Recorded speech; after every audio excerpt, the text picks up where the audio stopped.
আসসালামু আলাইকুম এভরিওয়ান, আমি খাদিজা আমিন আশা। আজকে আমার ভিডিও টপিকটা হলো তুমি থেমে গেলে থেমে যাবে তোমার স্বপ্ন।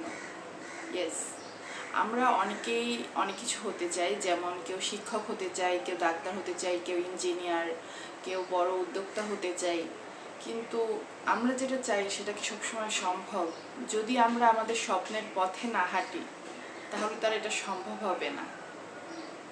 স্বপ্ন দেখা যতটা সহজ, স্বপ্ন বাস্তবায়ন করা কিন্তু ততটাই কঠিন। আপনি যে পথে হাঁটছেন অন্য কেউ কিন্তু বুঝতে পারবে না যে আপনার যে চলার পথ, সেই আপনার স্ট্রাগলটা কত। আশেপাশে অনেক মানুষ বলবে, তুমি এই স্বপ্ন দেখেছো, তুমি তো এটা করতে পারবে না।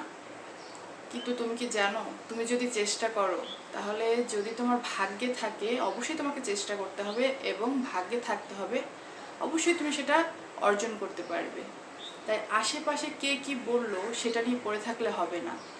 যদি তুমি থেমে যাও, তোমার স্বপ্ন এখানেই থেমে যাবে। আর তুমি যদি তোমার চারপাশে এই বাধা বিপত্তিগুলো অতিক্রম করে সামনে এগিয়ে যেতে পারো, তাহলে ইনশাল্লাহ তোমার স্বপ্ন একদিন পূরণ হবে। এই যে আমাদের চারপাশে অনেক মানুষ আছে যারা মানুষকে সবসময় ডিমোটিভ করে। যদি কেউ বলে যে আমার স্বপ্ন আমি এখানে যাব বা এটা করব, হ্যাঁ, আমি যদি বলি যে আমি ইঞ্জিনিয়ার হতে চাই, তখন আশেপাশের মানুষ বলবে কি যে তোর কি, তুই তো ভালো স্টুডেন্ট না, এরকম কিছু। বা অনেকে বলতে পারে যে তোর কাছে তো টাকা নেই যে ইঞ্জিনিয়ারিং পড়বি বা ডাক্তারি পড়বি। এই আশেপাশের অনেক মানুষ অনেক কিছু বলবে, আর আপনি যদি তাদের কথা ধরে রাখেন তাহলে আপনি জীবনে কিছুই অর্জন করতে পারবেন না। তাই পাছে লোকে কিছু বলে, এই পাছের লোকের কথা ভাবতে গেলে আপনার জীবনে কিছুই অর্জন হবে না। তাই পাছে যাদের বলার তারা বলতে থাকুক, আপনি আপনার স্বপ্নের দিকে এগিয়ে যান। আমি একটা বই পড়ছিলাম, এই বইটা বেশ ভালো লাগলো পড়ে।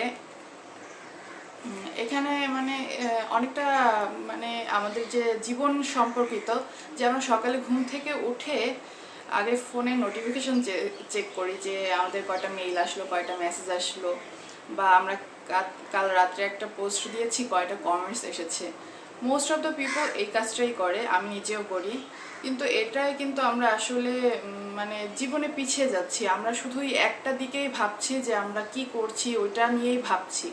কিন্তু আমাদের সকালে ঘুম থেকে উঠে যে যে ধর্মের আছে তাদের সৃষ্টিকর্তাকে মনে করে দেন হয় কেউ মর্নিং ওয়াকে গেল বা পড়তে বসলো। আমরা কিন্তু এখন আর বই ধরি না, আমরা আগে ফোন ধরি, কিন্তু এটা খুব বাজে অভ্যাস। যদি আপনি কিছু গেইন করতে চান তাহলে আপনার সেই পথে হাঁটতে হবে। আপনি যদি সারাদিন মোবাইল নিয়ে পড়ে থাকেন, রিলস দেখেন, আপনি কিছুই অ্যাচিভ করতে পারবেন না। তাই সকালে উঠে নিজের মনকে বলতে হবে যে আমি যেটা অ্যাচিভ করতে চাই, আমি এক ধাপ এগিয়ে যাব আজকে। দিন শেষে আপনি কাউন্ট করবেন যে আপনি কতটুকু করেছেন আপনার স্বপ্নের পথে যাওয়ার জন্য। এই যে আপনার নিজের মধ্যে যে স্পৃহা, সেটাই আপনাকে এগিয়ে নিয়ে যাবে। টাকা ঢাললেই কিন্তু স্বপ্নের পথে যাওয়া যায় না, টাকা এক সাইডের জিনিস। আর আপনার যে নিজের থেকে ইচ্ছে, এটা সব থেকে বড়। আর অবশ্যই আপনার ইচ্ছের পথে আপনাকে হাঁটতে হবে। আপনি একটা স্বপ্ন দেখে শুয়ে থাকলেন, সেটা তো আর কাজ হবে না, সেটা ওই যে রাতের স্বপ্ন হবে। কিন্তু স্বপ্ন সেটাই যেটা আপনাকে রাতে ঘুমাতে দেয় না। তো নিজের স্বপ্নের পথে অবশ্যই হাঁটতে হবে, কাজ চালিয়ে যেতে হবে। আর পাছের লোকে যা ইচ্ছা বলুক, আপনি সেটাকে ওভারকাম করে সামনে এগিয়ে যাবেন। আশা করি সবাই ব্যাপারটা বুঝতে পেরেছেন। সবার স্বপ্ন পূরণ হোক, সবাই ভালো থাকুন। আল্লাহ হাফেজ।